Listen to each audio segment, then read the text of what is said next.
On New Canadians Today, we're joined by Karla Briones, an immigrant entrepreneur and business consultant, and she'll be sharing lots of tips about starting a business in Canada.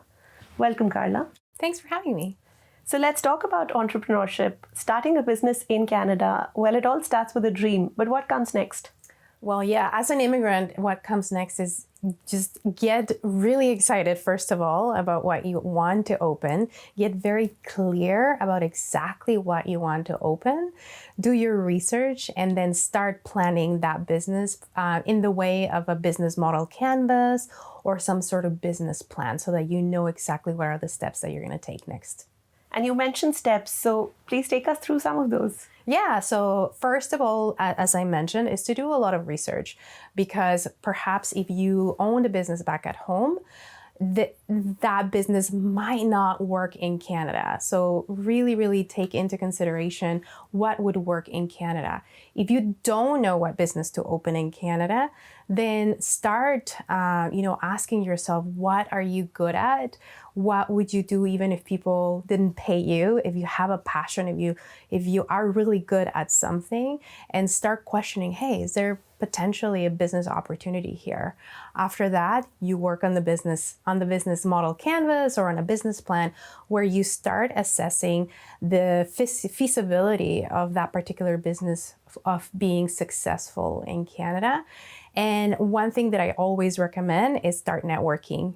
Even if your business hasn't opened, start networking in business communities. It's really important so that you start adding to your network of people that you know. And then after that, just make sure that you know what type of business structure you're going to go for, registering the business, so on and so forth. But planning is definitely one of the most important parts of the process. And any support on this path to entrepreneurship is valuable, right? So what are some of the resources that entrepreneurs can expect? Yeah, so Canada is definitely a country that has almost too much support, that when you come to Canada, you don't expect that level of support or that many resources available as immigrants. There is, for example, something that you can research online that is called the Small Business Enterprise Center. So SBEC for short. So I would recommend anybody interested in opening a business to Google SBEC or Small Business Enterprise Center and then add the city that you live in. And what these centers are, they're kind of like public libraries for entrepreneurs, and they're filled with information, workshops, and resources to help you start that business. So that's one of them. Also look into immigrant-specific funding available to start businesses, because they do exist. A lot of us don't know at the beginning, and those particular funding opportunities are only available for a limited time from the moment that you arrive into Canada as a PR.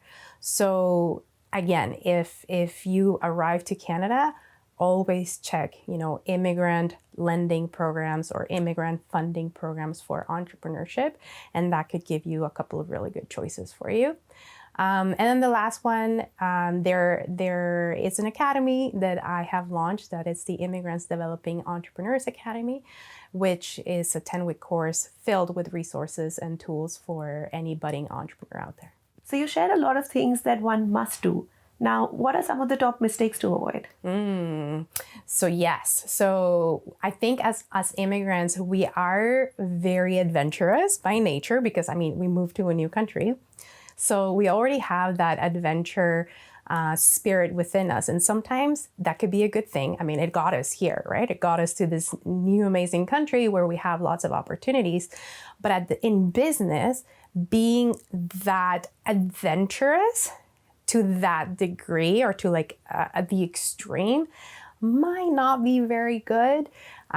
So a lot of us tend to open before even planning or starting before even realizing, okay, what's going to happen next. So some of the mistakes are definitely the starting and then realizing, oof, I'm not getting any customers, so what am I going to do? So that's why planning is really, really important. The other thing, the other mistake that I see very often is that they start mixing business with pleasure when it comes to the accounting. So they end up running their business out of their own personal bank account, which might not work. Even if it's a sole proprietorship, it is always recommended to have a separate business bank account for your business.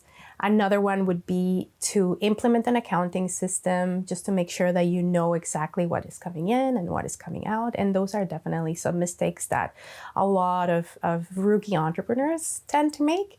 And last but not least, not expanding their network, because as an entrepreneur, you want to survive, right? That you want your business to do well. So you tend to focus only on your business and you forget to reach out to the community of other entrepreneurs and network with other entrepreneurs so that you can learn about their best practices.